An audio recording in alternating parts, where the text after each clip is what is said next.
Welcome back. Kurnool నగరంలో వామపక్ష పార్టీల ఆధ్వర్యంలో భోగి వేడుకలు నిర్వహించారు. కలెక్టర్ కార్యాలయం ముందు విబిజిఆర్జీ పథకం జీవోలను భోగి మంటల్లో వేసి వినూత్న నిరసన తెలిపారు. బీజేపీ ప్రభుత్వం రైతు కార్మిక చట్టాలను నిర్వీర్యం చేస్తూ పరిపాలన చేస్తుందని ఆరోపించారు. వైఖరిని మార్చుకుని పాలన సాగించాలని, లేని పక్షంలో ప్రతిపక్ష పార్టీల ఆధ్వర్యంలో నిరసన కార్యక్రమాలు చేపడతామని హెచ్చరించారు.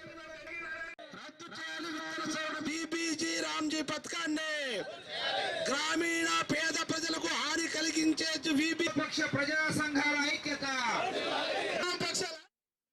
వామపక్ష పార్టీల ఆధ్వర్యంలో భోగి మంటల్లో ఇది జీవోలని దగ్ధం చేయాలనే కార్యక్రమం కొనసాగించాలని చెప్పి రాష్ట్ర సమితి పిలుపులో భాగంగా ఈ రోజు కర్నూలు కలెక్టరేట్ ముందు సిపిఐ సిపిఎం ప్రజా సంఘాలన్నీ కూడా విబిజి రామ్జీ బిల్లు, అట్లాగే విద్యుత్, రైతాంగానికి, కార్మికులకు అన్ని రకాల వ్యతిరేక చట్టాలన్నిటికి సంబంధించినటువంటి బిల్లులని ఈ కార్యక్రమంలో దగ్ధం చేసే కార్యక్రమం. భోగి మంటలు ఒక సాంప్రదాయంగానే మన ఆంధ్రదేశంలో అందరూ జరుపుకుంటారు. ముఖ్యంగా దుష్ట శక్తులను ఈ అగ్ని మంటల్లో దహనం చేసి సంక్రాంతి వేడుకలకు శ్రీకారం చుడుతూ రాబోయే రోజుల్లో ప్రజలందరికీ సంతోషం కలగాలని చెప్పేసి ఆకాంక్షిస్తూ ఈ భోగి మంటల కార్యక్రమం చేస్తారు.